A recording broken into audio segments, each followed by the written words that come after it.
The Thai government is scheduled to run a full-scale tsunami evacuation exercise in 6 Andaman coastal provinces in southern Thailand on September 13th between 9:30 a.m. and 12 noon. This is an annual event in which the National Disaster Warning Center in Nonthaburi will trigger audio sirens and information dissemination linked with 127 warning towers at the same time in all 6 provinces. The drill simulates a supposed massive earthquake in the Indian Ocean at 9:30 a.m., for which the National Disaster Warning Center issues a warning about, and then a possible tsunami to reach the 6 Andaman coastal provinces. That's when the evacuation exercise begins, following the precaution procedures. People, residents, or tourists on the shoreline must be evacuated following the designated and clearly posted signs of evacuation routes, and finally to the safe sites. In Phuket, the local authority plans to run the drill to test out 19 warning towers in different locations across the island. All responsible agencies are working towards the drill to make it the most beneficial for residents and tourists alike. The drill involves actual teams and equipment. This year, the designated safe site in Patong is at Jungselon Shopping Mall. Phang Ngai's 18 communities where the warning towers are stationed will take part in the drill, with Ban Nam Kem as the main location. In Krabi, even though 32 towers have been installed, only 12 towers will take part in the evacuation procedures, while the rest will be tested out for the alarm function only. The tourist resort island of Phi Phi is designated to be the main location for the comprehensive exercise. The salvage operation for a sunken ship in the Andaman Sea still sees no progress due to severe currents, but no obvious oil slick was found. The operation to salvage the sunken ship named Chok Thavorn 6, which sank in stormy conditions in the Andaman Sea off Phuket Island last Saturday, still sees no progress due to continuing poor weather and severe currents undersea. An official from the Phuket Marine and Coastal Resources pointed at a location where the Chok Thavorn 6 sank near Ratchayai Island. On Thursday, Sea Gypsy members from Lam Tuke dived to tie rope to the ship in preparation for the salvage operation. The operation started in the morning, but strong currents forced them to cease at about 2:30 p.m. The ship owner brought in his other boat, Chok Thavorn 7, to stay nearby and prepared to assist the salvage crew in case of distress. 2 Navy vessels are also staying about 1 nautical mile away on standby in case of any oil slick during the salvage operation. Surin Promethep, a Sea Gypsy villager, told our reporter after diving down that severe currents underneath only allowed him to tighten the fuel tank, plus tie the rope with the body of the boat, which is now lying on the seabed at about 43 meters in depth. The news team did not see any obvious oil spill nearby. The sunken boat was carrying 4 fuel tanks with a capacity of about 35,000 to 40,000 liters when it sank. And marine lives were released at Saphan Hin.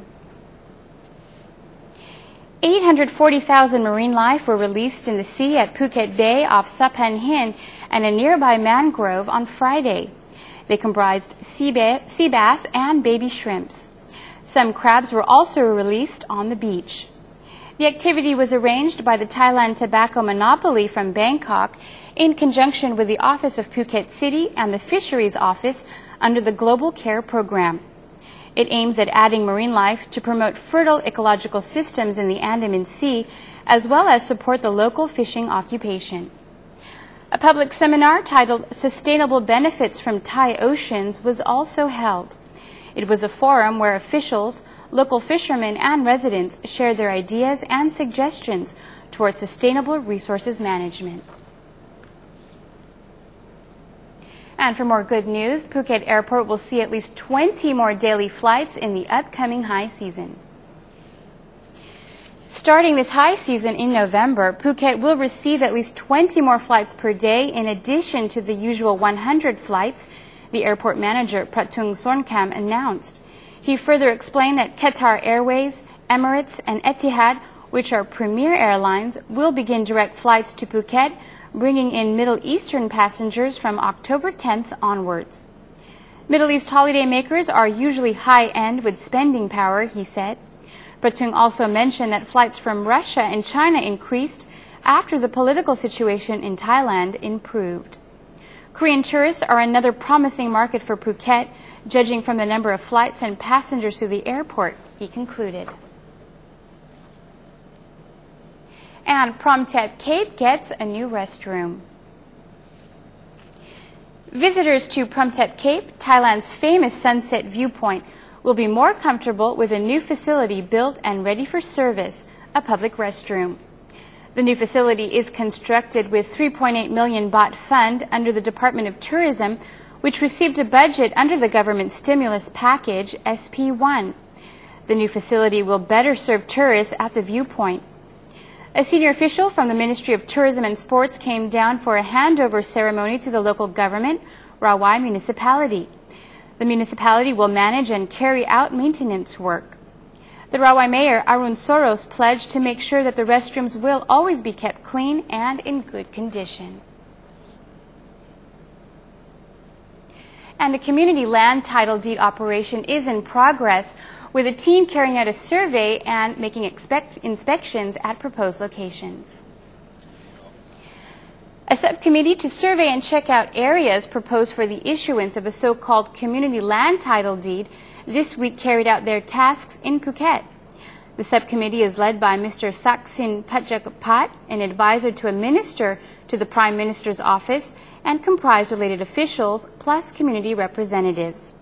The group worked in Phuket from Monday and finished the examination of all 12 locations in Phuket on Thursday. The last location they carried out a survey was at a 15-rai state land plot at Lam La in Mai Khao, which is resided in by a Sea Gypsy community. Mr. Saksin took the opportunity to make the community understand about the policy of the community land title deed scheme. He emphasized that the issuance of community land title deeds is a policy of the opposite Vejajiva government.